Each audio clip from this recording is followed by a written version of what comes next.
Good day everyone.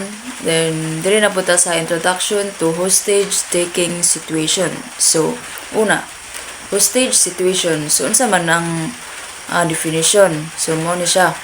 Refers to a set of circumstances wherein a suspected law violator holds a person captive with the use of force and the treatment of violence, while the law enforcement officers are in close contact with the suspect and his captives. So, abot pasabot bali ang hostage situation is na siya sa usa ka senaryo nga ang law violator or ang suspect nga matawag nato nga hostage taker is dala-dala niya iyang victim. So bakibali iyang na siya sa senaryo nga hawid-hawid niya ang iyang biktima nga while ang mga law enforcement nga nagresponde kay naara sa duol sa yaha. Then nangitan lugar ang mga law enforcement officers or anang mga personnel nga garesponde is naay lihok nga kontra sa yaha or against sa yahang will. Nangitan lugar kuno mo action ang mga law enforcement officers o kanang save, then mag-treat siya ihaba kahang pat yun yung biktima or pasakitan, mao na siya ang hostage situation. Kaduha is hostage. So hostage is an individual who has been held by the perpetrators against his or her will. The hostages could be categorized as simple civilians, government officials, or military personnel of various stages in life, position, or rank.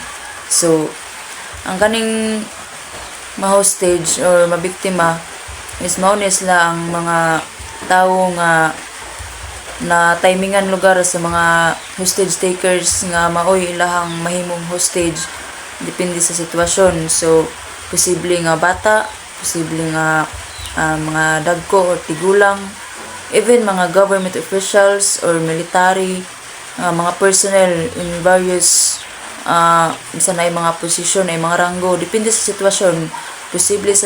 Posible ang mga tao nga bisan kinsa mahimong biktima sa hostage. Ikatulo is hostage takers or taker.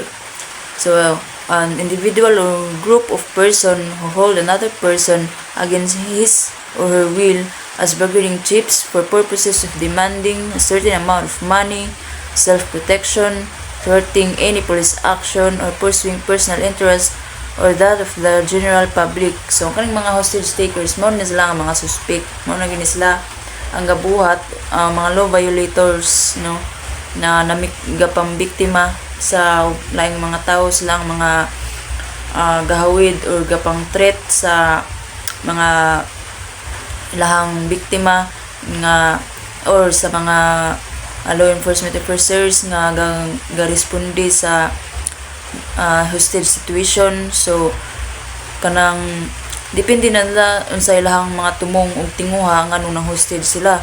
Depende nga gadimdiman sila og kwarta, depende kung kamulo sila nga gabuhat og mga crime or pinanglitan gapang na robbery, then naabtan sila og mga ga-responde o mga pilitan, mga pulis naabtan sila. So posible nga naay civilians lang makitaan la na himuong hostage para maprotektahan nila ilahang kaugalingon or sa ilahang panghadlok or para ma-avoid or malayo sila sa kanang pilitan mga dakpunon sila sa pulis, then para makaikyas.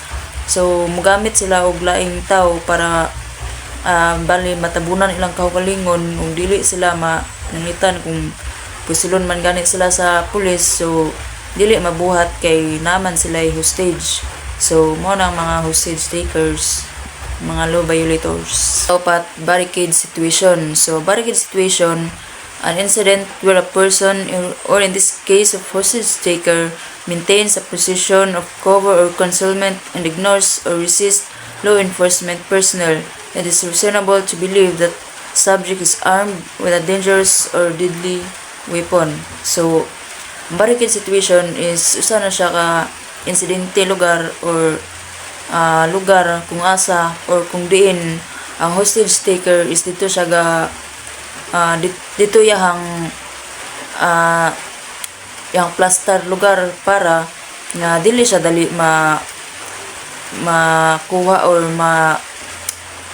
maduulan sa mga law enforcement personnel nga garespondihan ang situation, or pinanglitan na siya dala nga pusil bakaha or even bisan sa mga weapon basta kay deadly mo na nga to prevent or to para malikayan niya ang posible nga or para dili bitaw siya dali madakpan. So dili gid siya madto sa lugar nga hawan or plaster. Dito siya sa lugar kung asa ang mga pulis or mga garesponde nga mga law enforcement officers is dili makaduol sa iya.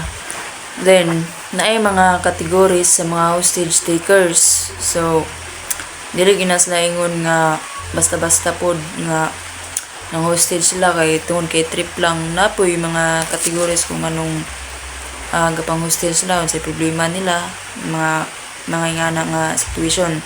So na mga criminals. So kani mga hostage takers, they are generally more interested in money, escape, or personal safety.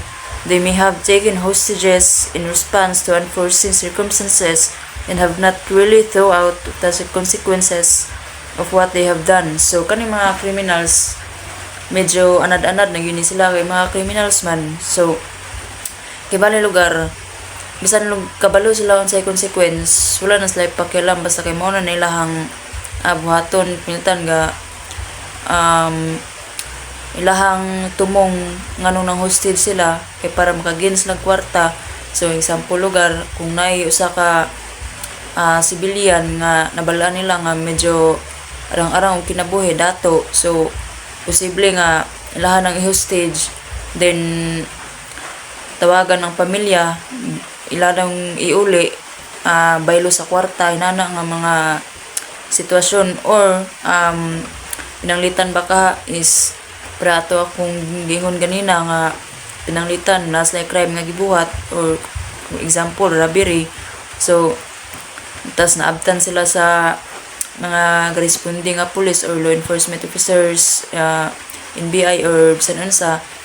So para makataka sila or escape in that situation, so posible nga manggamit sila og civilian ilang i-hostage para naay chance nga makalingkawas sila na nga situation, or personal safety mura gihapon para di sila pinanglitan kung pusilon sila or kuanon gid sila, aksyonan gid sila sa mga law enforcement officers. So dili ka dali-dali kay naman sila dala nga civilian.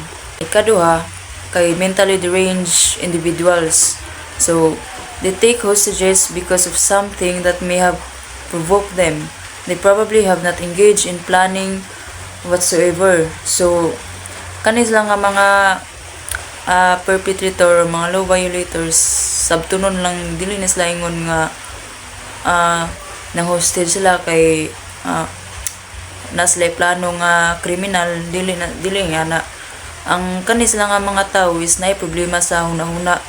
Kibali lugar kung ang usa ka naay problem sa mental disorder, so pinanglitan wild siya nga tawo, so posible nga gamay niya nga bikil nagin na siya mabuhat kung pinanglitan ay bata siyang duol, tapos nabikil siya niya na siya mental disorder. So posible nga mahitabo po na ang hostage kay kung wild ang usa ka na tao nga naay mental disorder, is dili gid nila na makontrol ilang kaugalingon, kibali na provoke lang sila tungod sa ilahang panghunahuna, or wala nila giplano, wala nila gusto. Ang ilaha lang is mao ang ilahang mindset, mao ni natatak silang hunahuna nga if even pinanglitan kung ma-feel nila nga in danger sila. So manana nga mga tao sabtunon kay naay problema sa hunahuna, mao na ang mentally deranged individuals nga mga hostage takers.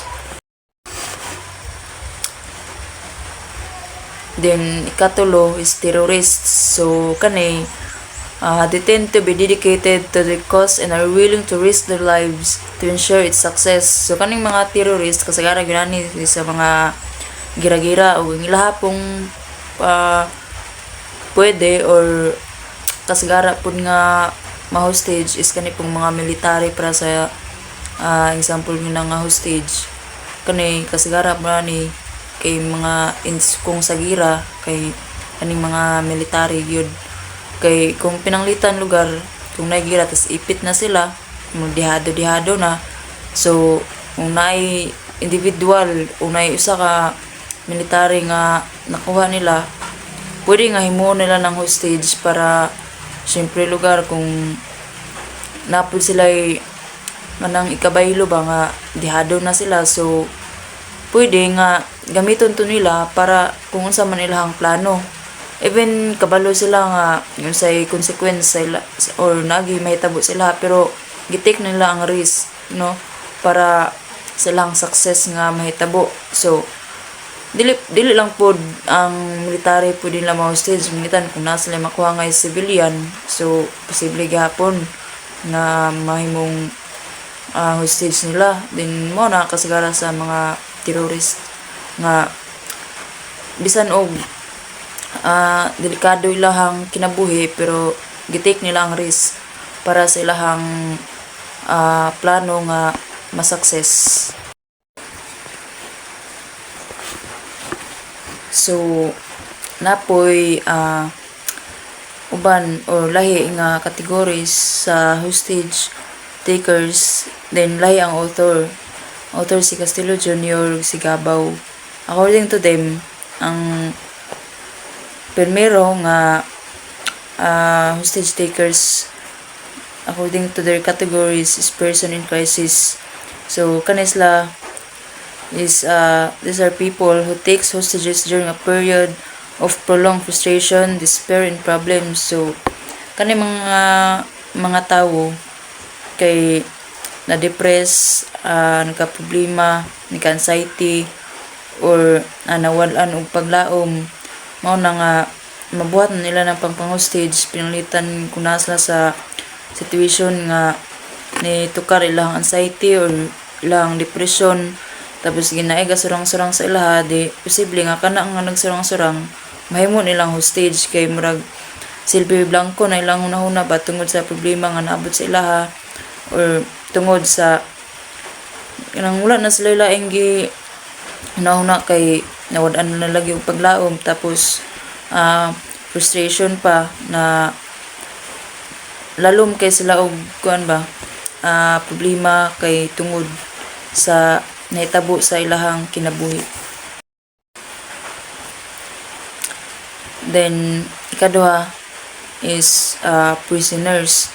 So these are people who takes hostages stemming from their dissatisfaction and discontent regarding their living conditions in prison. So kani sila mga prisoner, mga piniriso, maka posible gyapon silang makabuhat og nani nga agreement pang hostage kung dili sila satisfy sa kanang pagpamuyo sa sulod sa prisuhan or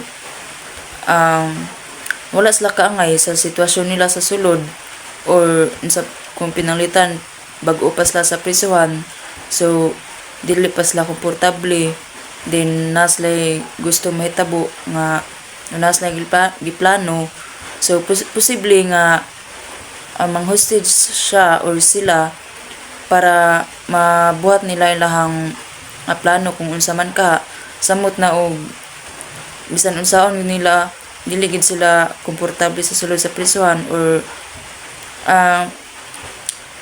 dili gid sila kaangay no dili sila anad or bisan unsaon lag-anad silang kaugalingon sa sulod pero dili gyud so there's a chance gihapon nga makakomit yapon sila pang hostage tungod ana nga mga sitwasyon.